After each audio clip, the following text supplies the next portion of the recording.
আজকের দিনের যুব সমাজ জাস্ট এই আয়াতের সাথে যদি আজকের যুব সমাজকে আমি একটু বিবেচনা করি, টোটাল আমরা সবাই লস বিজনেসম্যান। কি কামাচ্ছেন, কি জমাচ্ছেন? পৃথিবীতে দুই ধরনের মানুষ আছে, একদল কামায় আর একদল কামায় আর জমায়। ঠিক কিনা বলেন তো? একদল কামায় কিন্তু জমাইতে পারে না। প্রতিদিন কামাচ্ছে ঠিক, কিন্তু ঋণ হচ্ছে আবার। আরেক দল কামায় কিছু জমায়। এটা টাকার ক্ষেত্রে যতটুকু জরুরি, এর চেয়ে ইবাদতের ক্ষেত্রে অনেক বেশি জরুরি। কোরআন বলছে, ইয়া আইয়ুহাল্লাযীনা আমানু, হে ঈমানদারেরা, ইত্তাকুল্লাহ, আল্লাহকে ভয় করো, ওয়াল তানজুর নাফসুম মা কদ্দামাত লিগাদিন, এবং সতর্কতার সাথে খবর রাখো, দেখো আগামী কালের জন্য কি প্রেরণ করছো। ওয়াত্তাকুল্লাহ, আবার বলছেন আল্লাহকে ভয় করো। সুবহানাল্লাহ। এই আয়াতে আল্লাহ দুইবার বলেছেন আল্লাহকে ভয় করো। আরো জোরে, আল্লাহ কয়বার বলেছেন? 2 টাইমস। প্রথমবার আল্লাহ শুরুতে বলছেন, হে ঈমানদার, আল্লাহকে ভয় করো। আবার বলছেন কালকের জন্য কি পাঠাচ্ছ খবর নাও। আবার বলছেন আল্লাহকে ভয় করো। ইন্নাল্লাহা খাবীরুম বিমা তা'মালুন, তোমরা যা করছো সব কিছুর ব্যাপারে তোমার মনে হচ্ছে তোমার বাবা জানে না, তোমার মা দেখে না, তোমার উস্তাদ তো স্কুলে তোমাকে তো দেখছে না, তোমার শিক্ষক তো কলেজে তোমাকে দেখছে না, তোমার বড় ভাই তো অফিসে তোমাকে দেখছে না, কিন্তু তোমার আল্লাহ সার্বক্ষণিক তোমাকে দেখছে। ঠিক কিনা? জোরে কথা বলে। আল্লাহ দেখেন কি দেখেন না? এই ক্ষমতা আল্লাহর আছে না নাই? এটা কি কারো দেওয়া ক্ষমতা না নিজে নিজে ক্ষমতা?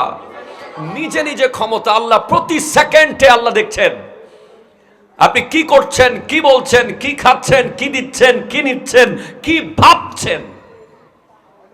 এটার খবর আছে কার? কার কাছে খবর আছে? আল্লাহর কাছে খবর আছে। তাহলে according to Arabic system 12 November শেষ হয়ে গেছে। অ্যাকর্ডিং টু ইংলিশ রাত 12টা 11:59 12ই নভেম্বর শেষ। এখন আপনি বলছেন আমি একজন এটা হচ্ছে ড্রাই ওয়াশের দোকানদার, অনেক লাভ করেছি। আপনি বলছেন আজকে 12 নভেম্বরে আমি হোটেল ব্যবসা করে অনেক ইনকাম করেছি। উনি বলছেন আমি টেইলার্সে অনেক কাপড় সেলাই করেছি। ইনি বলছেন আমি 12 নভেম্বরে অনেকগুলো সাউন্ড সিস্টেম ভাড়া দিয়েছি। উনি বলছেন আমি 12 নভেম্বরে অনেকগুলো লাইটিং, বিভিন্ন জায়গায় লাইট ভাড়া দিয়েছি। আরেকজন আছে এখানে লুকিয়ে, যার খবর আমি আপনি জানি না, আল্লাহ জানেন। উনি এখন মনে মনে বলছেন 12 নভেম্বরে আমি আজকে 5 ওয়াক্ত নামাজ বা জামাত পড়েছি। 12 নভেম্বরে আজকে সকালবেলা আমি কোরআন তিলাওয়াত করেছিলাম। 12 নভেম্বরে আমি আজকে প্রত্যেক নামাজের পর 33 বার জিকির করেছি। 12 নভেম্বরে আজকে আমি 2জন ফকিরকে একটু কিছু দেওয়ার সুযোগ হয়েছে। 12 নভেম্বরে আমি একজন আত্মীয়কে দেখতে যাওয়ার সুযোগ হয়েছে। 12 নভেম্বরে আমি আমি আমি আমি আমি ব্যবসা সফল করে ফেলেছি। আমার আখিরাতে কালকের জন্য আমি অনেক কিছু পাঠাতে পেরেছি। এরকম লোক আছে না নাই? এখন আপনি বলেন এই লাইনে যত দোকানদার আছে অবশ্যই ব্যবসা হালাল। ব্যবসায়ীরা যদি হালাল ব্যবসা করে, আমার নবী ইরশাদ করতেছেন তলাবু কাসবিল হালালি ফরিদাতুম বাদাল ফরিদা, হালাল রুজি তালাশ করা ফরজের পরের ফরজ। আরো জোরে বলেন ভাই। ফরজের পরের ফরজ। নামাজ যেভাবে ফরজ, রোজা যেভাবে ফরজ, হজ যেভাবে ফরজ, যাকাত যেভাবে ফরজ, তার পরের ফরজ হচ্ছে হালাল ইনকাম করা। আপনার পকেটে যদি একটা হালাল ইনকাম প্রবেশ করে, সেটাও আখিরাতের জন্য একটা কিছু গেল। আরো জোরে বলেন সুবহানাল্লাহ। আপনি আফসোস করবেন না এজ এ বিজনেসম্যান। আপনি বলছেন আমি তো হুজুর 5 ওয়াক্ত নামাজ পড়েছি, সারাদিন ব্যবসা করতে হয়েছে। হ্যাঁ, আপনি নামাজ ছেড়ে যদি ব্যবসা করেছেন, আপনি যদি নামাজ ছেড়ে দোকানদারি করেছেন, মসজিদে নামাজ চলছে, আপনার দোকানে জমজমাট ব্যবসা চলছে, মসজিদে নামাজ চলছে, আপনার দোকানে কাস্টমারের সাথে আপনি ডিলিংস করছেন, আজান চলছে, আপনার আওয়াজ বন্ধ হয় নাই, মসজিদে হুজুর মুনাজাত করছে, আপনি তখনও ব্যবসার ভিতরে আছেন। হুজুর মসজিদের দরজা বন্ধ করতেছে, তখন আপনি ব্যবসার ভিতরে আছেন। হুজুর মসজিদ সাফ করতেছে, তখনও আপনি ব্যবসার ভিতরে আছেন। তখন আপনার ব্যবসাটা অ্যাপ্রোপ্রিয়েট ব্যবসা হয় নাই। আপনি মনে করেছেন যে ওই জোহরের নামাজ পড়তে আমার 15 মিনিট সময় লাগবে, ওই 15 মিনিট আমি 15টা কাস্টমার ডিল করব। কিন্তু না না না, ওই 15 মিনিট যদি আপনি দরজা অফ করে মসজিদে প্রবেশ করে সব কাস্টমারকে নিয়ে ঢুকে যেতেন, আল্লাহ আপনাকে এই 5, 15, 10, 15, 20, 15 জনের ব্যবসার সফলতা নামাজের পর পর আল্লাহ করে দিতে পারত।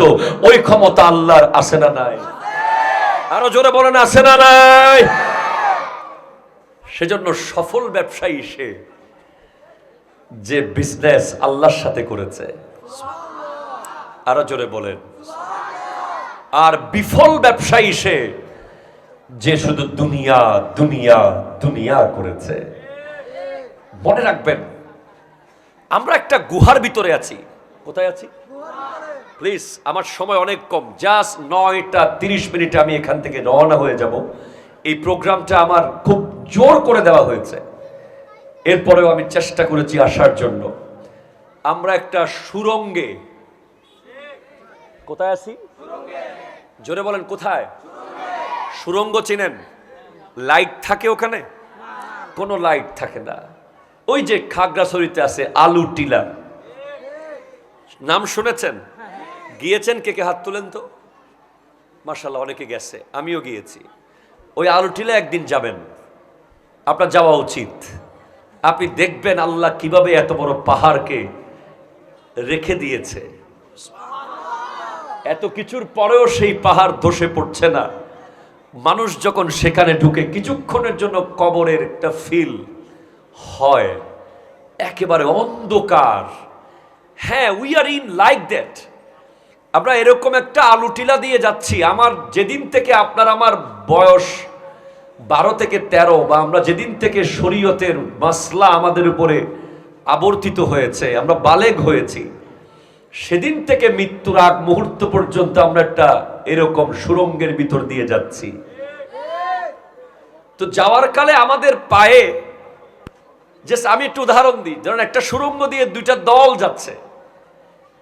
একটা দল যাওয়ার সময় দেখছে অনেক কাঁটা। কি বলেন তো? পায়ের মধ্যে অনেক কাঁটা লাগতেছে। তারা চিন্তা করলো এগুলো কি, অন্ধকারে তো দেখছে না।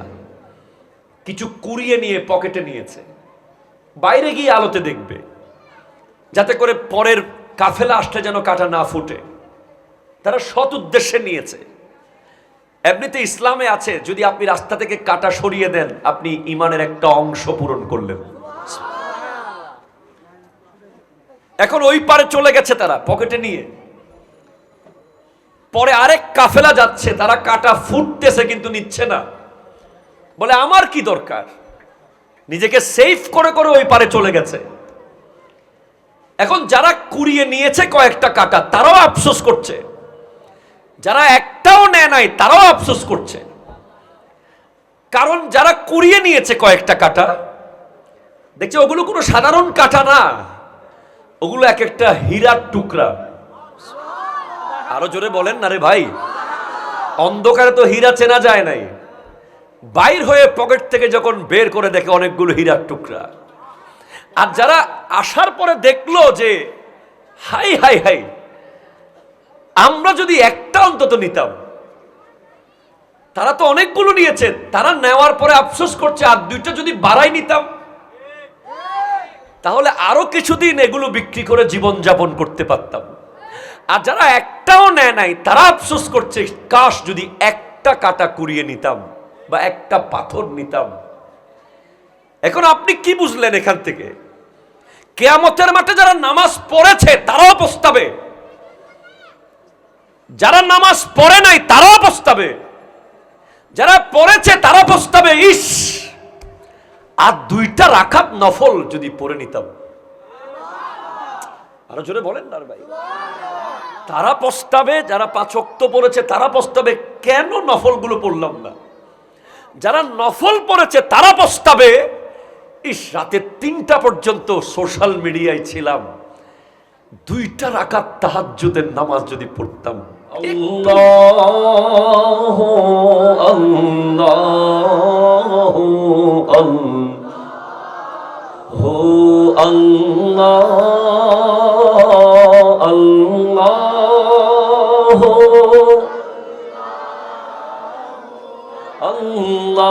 আল্লাহু আল্লাহ আসুবহু বাদা মিন তালাতিহি ওয়াল্লাইলু দাজা মিন ওয়াফরাতিহি আল্লাহু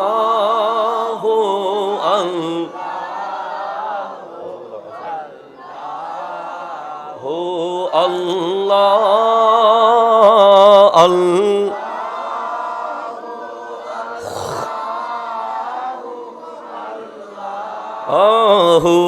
আল্লাহ কনজুল করমি মৌলান নিয়ামি হাদিল উমামি লিশরিয়তিহি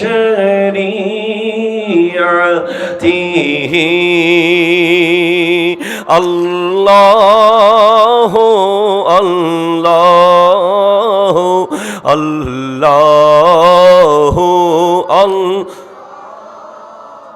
আল্লাহু আল্লাহু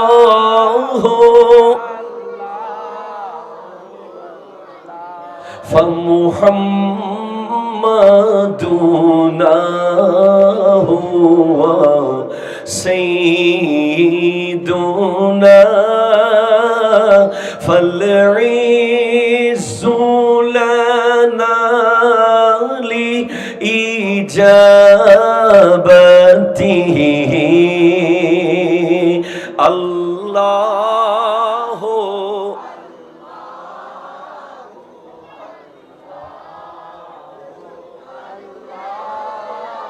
الله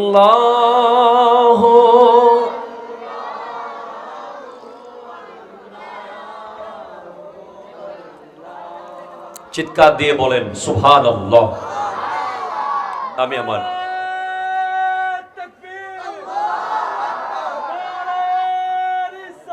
ইয়া রাসূলুল্লাহ ইয়া গৌসুল আজম দস্তগীর জিন্দাবাদ জিন্দাবাদ। একটু লো সাউন্ডে বাড়বে, ইকো বন্ধ হবে। সূরা হাশর থেকে তিলাওয়াত করেছি, এখন কোরআনের আয়াতের তাফসীর হবে। সুতরাং 1 মিনিটের জন্য মনোযোগ, নাড়ানোর কোনো সুযোগ নাই।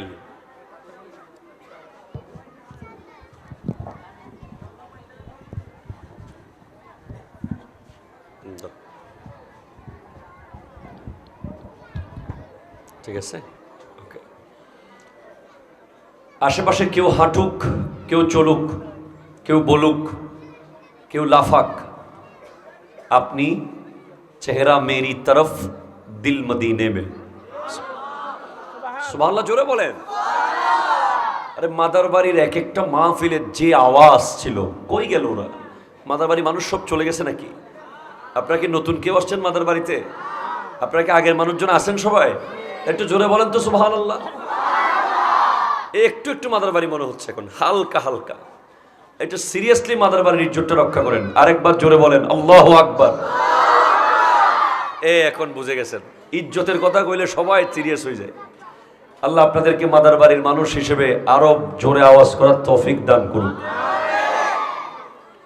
আমি আমার প্রাণপ্রিয় মুর্শিদ করিম আওলাদ রসুল আল্লামা সৈয়দ মোহাম্মদ তাহের শাহ সাহেব কিবলা মুদ্দাজিল্লুহুল আলীর দোয়ার নজর এবং এ বিশ্বের যত ওলি আল্লাহ ইসলামের দাওয়াত দিয়ে আমাদেরকে মুসলমান হওয়ার সুযোগ করে দিয়ে আপন আপন রওজা পাকে শুয়ে আছেন, প্রত্যেকের দোয়ায় আল্লাহ আমাকে কালিমাতুল হক তথা সত্য কথাগুলো শুদ্ধভাবে বলার তৌফিক দান করুক। আয়োজকদের উদ্দেশ্যে কিছু কথা বলবো এবং I would like to request all of the media personality, please record and you have to publish. আপনি এই কথাগুলো একটু জাতিকে জানাবেন। আমাদের একটা মাহফিল যেটা হয়, বাঁধি রাখবো একটু বলে, আমরা যদিও অপারক তাই হয়তো রাস্তায় মাহফিল করি, কিন্তু আমার মনে হয় আমরা যদি মসজিদে কিংবা কোনো মাঠে মাহফিলগুলো আয়োজন করি, সেক্ষেত্রে মাহফিলের আদব সৌন্দর্য আরো বেশি বৃদ্ধি পাবে। কথা বলেন ঠিক কিনা? আমরা যখন রোডের উপরে মাহফিল করি, আমি একটা আয়াত পড়ছি বা একটা অনুবাদ করছি বা একটা আলোচনার কথা বলছি, একজন রাস্তা দিয়ে হেঁটে যাওয়া মানুষ সে 2 শব্দ শুনেছে মাত্র, পুরো বাক্য শোনে নাই। সে হয়তো নেগেটিভ বিষয়টা শুনে চলে গেছে, যেটার পজিটিভ আমি করতে যাচ্ছিলাম, মেসেজটা সে পরিপূর্ণ পায়নি। এবং কোরআন সুন্নাহর সঠিক তথ্য যদি আপনি জানতে চান, এগুলো অনেক গভীর বিষয়, এগুলো শোনার জন্য অত্যন্ত নিস্তব্ধ নীরব পরিবেশ দরকার। যদি বলেন ঠিক কিনা বলেন না। আপনারা আমাকে দাওয়াত দিয়েছেন, হাদিয়া দিবেন, আমার কোনো অসুবিধা নাই, আমি আমার টাইম মতো চলে যাইলে কোনো অসুবিধা নাই। কিন্তু আমি চাই আমাদের মাহফিলগুলো আরো সংস্কার হোক, আরো সুন্দর হোক। এরপরে আরেকটি গুরুত্বপূর্ণ বিষয় হলো, আমাদের একটা টেন্ডেন্সি হয়ে গেছে যে মাহফিল মানেই রাতের 1টা না বাজলে মাহফিলের কিছুই হয় নাই। সত্য হলে সত্য বলেন, মিথ্যা হলে বলেন হুজুর মিথ্যা, এটা বলে দেন। কথা কি সত্য কিনা? আমরা একটা মেন্টাল সেট আপ করেছি, 12টার ভিতরে মাহফিল শেষ, এত কম, 11টার ভিতরে মাহফিল শেষ। না না হুজুর, কমে 2টা নামাজ এলে মাহফিল হবে না হুজুর। এটার কারণে কি ক্ষতি হবে? 1 নম্বর ক্ষতি হচ্ছে, আপনার আমার মাহফিলে এডুকেটেড এলিট যারা দেশের বড় বড় জায়গায় দায়িত্ব পালন করে, তারা আপনার আমার মাহফিলে আসবে না, কারণ তাদের সকাল 8টায় অফিসে জয়েন করতে হবে।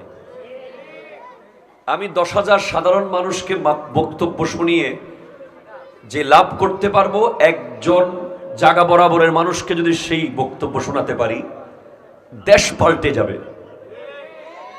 ঠিক কিনা বলেন তো? আমরা সাধারণ মানুষ, আমরা সবাই সাধারণ, কিন্তু আমাদের বক্তব্য যদি চট্টগ্রাম মেডিকেল কলেজ হাসপাতালের পরিচালক শোনে, আমাদের বক্তব্য যদি একজন ব্যারিস্টার শোনে, আমাদের বক্তব্য যদি একজন বিচারপতি শোনে, তাহলে আমাদের কাজ 100 মাহফিলের কাজ ওই একজনকে দিয়ে হয়ে যাবে। কথা বলেন ঠিক কিনা? একজন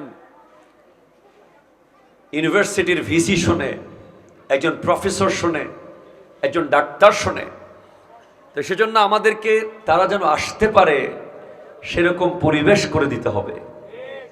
আমি এই কথাগুলো বলে যাচ্ছি ভবিষ্যতের জন্য। তাহলে আয়োজক কমিটির প্রতি 3টা নসিহত আমি করে যাচ্ছি। একটা হচ্ছে, সামনে থেকে আমরা মাহফিল করার চেষ্টা করব মসজিদে অথবা কোনো আলাদা মাঠে। এবছর আমরা রোডে করেছি, আমরা অপারগ ছিলাম। ভবিষ্যতে আমরা চেষ্টা করব এই অপারগতা কাটিয়ে আমরা যেন মসজিদ অথবা মাঠে করি ইনশাআল্লাহ।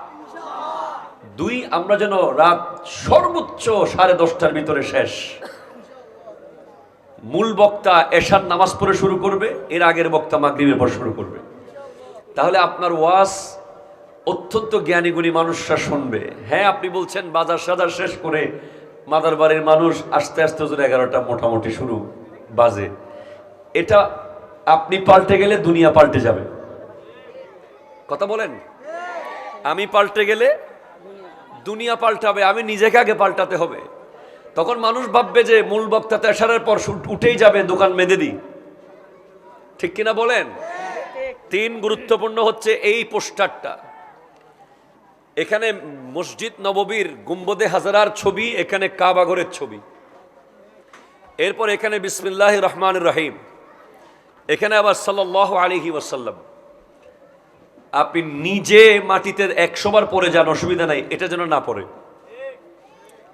আমরা মাহফিল শেষ হয়ে যাওয়ার পরে বিরিয়ানি নিয়ে যখন বাসার দিকে যাই, আমাদের পায়ের নিচে অসংখ্য হ্যান্ডবিল পড়ে যায়।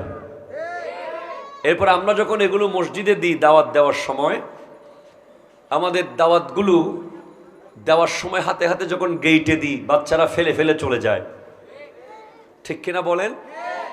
আমার নবীর গুম্বদে হাজারা, এটাকে যদি আমরা পাই, আমরা নিজের গায়ে চামড়া দিয়ে জড়িয়ে রাখবো যাতে ধুলা না পড়ে। সুতরাং আমরা শত শত মাহফিল করি, হেদায়ত হয় না, কারণ একটা জায়গায় আমাদের মিস্টেক থেকে যায়। ঠিক কিনা বলেন তো? এই মিস্টেক আমাদের রিকভার করতে হবে। 4 নম্বর নসিহত, মাহফিল যারা আয়োজন করে তারা সহজে মাহফিলে বসে না। জানি আগামী বছর আমাকে আর দাওয়াত দিবেন না, হুজুর আমগরে দোলাই করতে আসছে মনে হয়, ওয়াজ না করি। এগুলো নিজের সমালোচনা নিজে না করলে কেউ করবে না। ঠিক কিনা বলে? আগে আমাকে আমি শুধরাতে হবে। মাহফিল যারা আয়োজন করে তাদের উচিত অন্য কাজ সব আগে ভাগে শেষ করে নিজেরা মাহফিলে বসে যাওয়া। কারণ আপনি নিজে আয়োজন করলেন, আপনি কিছুই শুনলেন না। ঠিক কিনা বলেন তো? আমরা মনে করি যে মাহফিল আমি আয়োজক, আমার গলায় ব্যাচ আছে, আমাকে কোনো কাজ করতে হবে, ওয়াজ শোনা যাবে না। আমাদের মধ্যে একটা টেন্ডেন্সি হয়ে গেছে, আমার ব্যাচ গলায় আছে মানে আমার কাজ আছে, ওয়াজ শোনার জন্য আমি না। আমার দায়িত্ব মানুষ ঠিক করা, লাইট ঠিক করা, বিরিয়ানির ডেক ঠিক করা, হুজুর রিসিভ করা। এগুলো আমরা আগে করে ফেলবো যাতে আমি নিজে মন ভরে ওয়াজ শুনতে পারি। কথা কোন ঠিক কিনা? আপাতত 4টা দিলাম। এই 4টা নসিহত আয়োজক কমিটির জন্য, এবার অডিয়েন্সের জন্য। আরেকবার মোহাব্বতে বলেন আল্লাহু আকবার। ভাই যে দুগুণ মানুষ আসন একখানা করি হইল জাগান বলি আল্লাহর নাম লন না, আল্লাহু আকবার। আরেকবার বলেন আল্লাহু আকবার।